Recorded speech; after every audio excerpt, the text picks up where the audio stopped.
শুভ সকাল সকলকেই। আমি ভোরেশ্রী চলে এসেছি আরও একটি নতুন ব্লগ নিয়ে। সকালটা খুবই সুন্দর। তো এখানে যথারীতি আমি বসে ছোলা খাচ্ছি আর মামনির সঙ্গে আলোচনা করছি আজকে কি রান্না করা যায়। যেটা আমার মনে হয় যারা আইটি সেক্টরে চাকরি করে তাদের যতটা ব্রেন খাটাতে হয়, আমরা যারা রান্না করি তাদেরকেও ততটাই ব্রেন খাটাতে হয় যে আজকে কি রান্না হবে এটা ভাবার জন্য। তো যথারীতি রান্নাঘরে যাব, এবার জল টল খেয়ে চলে এসেছি রান্নাঘরে। এখানে মামুনি ভাত করছে প্রেশার কুকারে, কারণ ওই ভাতটা আমার দ্বারা হয় না। আমি বরাবর ছোট থেকে হাঁড়িতেই করেছি, মানে যবে থাকতে আর কি রান্না করি, ছোটো বলাটা ভুল হবে। তো মামুনি এখানে প্রেশার কুকারে ভাতটা করে নিল, আর মামুনি খুব সুন্দর ভাত করে প্রেশার কুকারে।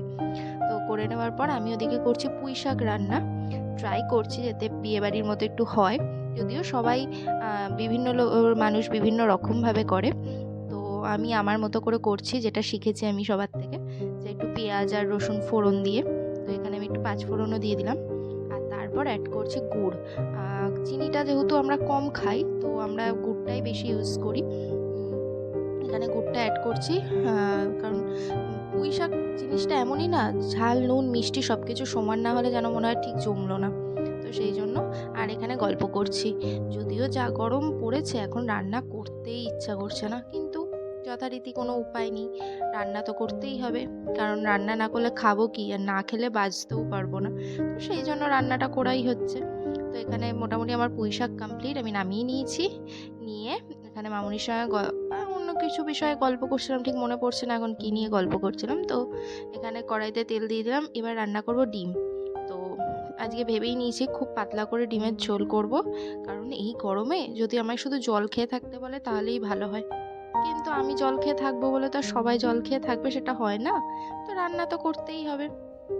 এখন চেষ্টা করি যতটা কম রান্না করা যায়, যাতে 2-3 রকম রান্না দিয়েই সব কিছু খাওয়া হয়ে যায় ভাতটা। তো ওখানে মামুনিও পাশে ছিল রান্নাঘরে, আমি আর মামুনি দুজনেই থাকি। তো মামুনি পাশে আমাকে পুরো হেল্প করে দেয়, আমি রান্নাটা করি। কখনো কখনো মামুনিও করে, কিন্তু যেহেতু আমি রান্না করতে ভালোবাসি সেই জন্য মামুনি আমাকেই রান্নাটা করতে দেয়। তো এখানে আমি ফার্স্টেই তেলে একটু চিনি পুড়িয়ে নিচ্ছি, কারণ এই চিনিটা দেওয়ার রিজন হচ্ছে যাতে রঙটা সুন্দর হয়।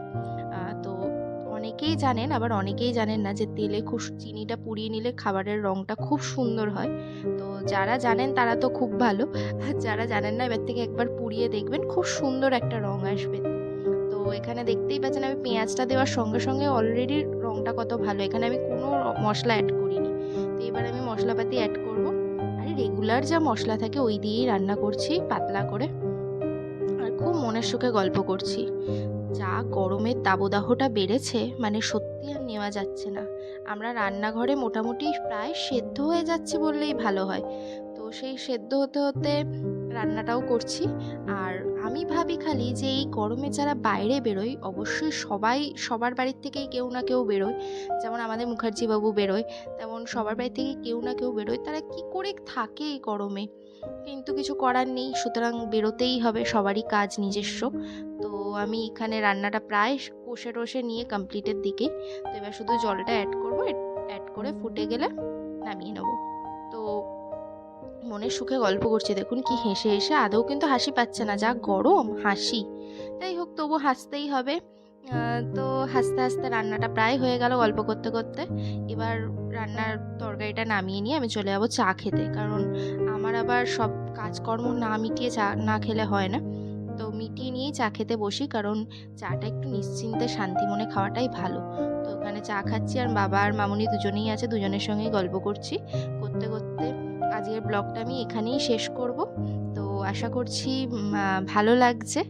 তো ভালো লাগলে প্লিজ পাশে থাকবেন। আপনাদেরকে অনেক ধন্যবাদ। টাটা।